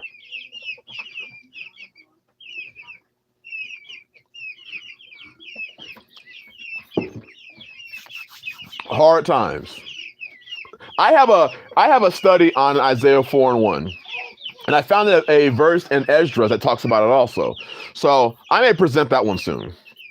That study on this verse, and not just anybody running around and throwing that verse out there as if they're ready for 7 women to take hold of them. I'm just gonna say it. I know some men that really like this verse because they aren't doing nothing with their lives, and this is what they see as their big come up.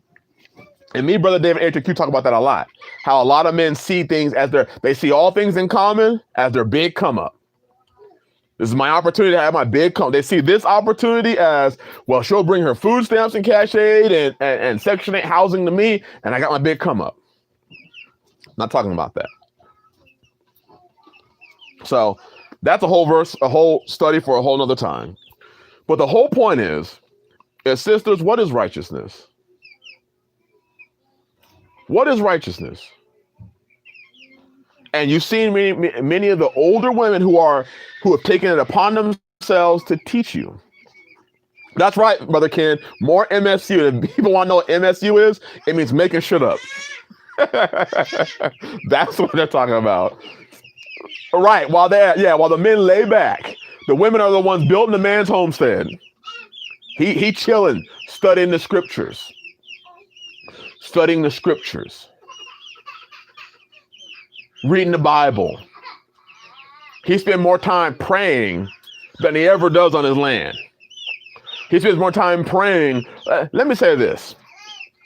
Don't ever use the Most High as an excuse to get work done.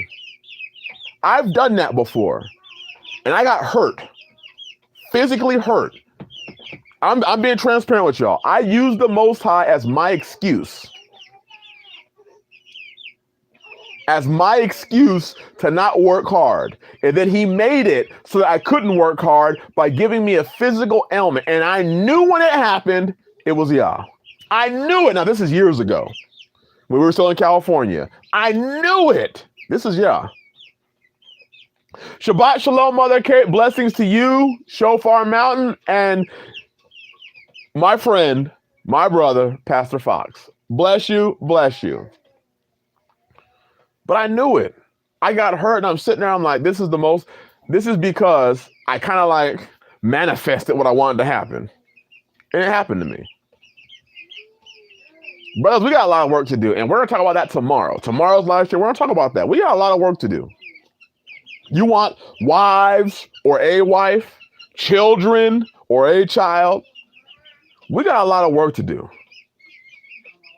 Because only a blind man would look at what we see coming and do nothing about it. But for you sisters, next week we're talking about the men. Next week we're talking about the men. But sisters, do you really want a righteous man? And what do you perceive righteousness to be? Your opinion? What you think it is? How do you know what righteousness is? Because if you did, and I'm gonna be real. If you did, name it and claim it. If you did know what righteousness is, I would pretty much say you'd be covered already. Right. A lot of work. Letting ailments hold us back from basic work. Right. I can't swing a hammer. Why? Because I sprained my ankle. Wait, did you just say you can't swing a hammer because you sprained your ankle? Yeah, brother, you don't understand. My ankle hurts. Or men who can't hold a job because you don't want to work because they're asking you to work overtime. I always saw overtime as a blessing. Because right now, they're talking about shortening the work week. Most of these jobs that are hiring are jobs that are hiring for like 20 hours, 24 hours, a week. And think about all the times that you skipped over that overtime. When I worked at the hospital, I'm telling you, they automatically scheduled me 5 and 6 days a week. They already knew. Just make sure we leave his Friday night alone, because I work 6 at night to 6 in the morning. Leave his Friday night alone, and he'll work. I would get my schedule. I'd be like, damn. There were times I was like, And at the time it was Rivka and Zion. Rivka and Zion, I don't know how listen, this month, I'm going to need y'all to make sure y'all are on point. Because I ain't going to be home this month, apparently. They got me scheduled 5 weeks or 5, and we're at 12-hour shifts. And I had to travel an hour and then over an hour to work and over an hour to get back home. So my 12 hours was usually 18-hour days. So I told her, listen, I'm going to be, they have 6 hours one week, then 5, then 6, then 6. Or 5, 5, 5, 6. That's 72 hours. I ain't got time to be coming home and listening to no drama or nothing like that. I'm coming home and going to sleep. I'm coming home, cutting some wood up, especially in the wintertime because the roads were icy. So they would just schedule me because they know I would get to work. They knew it. And I made sure I got to work too. It's okay. It's not okay for your family to freeze to death or die because you're you're too lazy to put up a dwelling or get adequate water or food. And he's talking, what HOQ is saying, he's not making this up. He's not making this up. It's not okay. Damn, a bruise for 4 years ago? Ooh, that's right. When he means no work on the Shabbat, he means no work.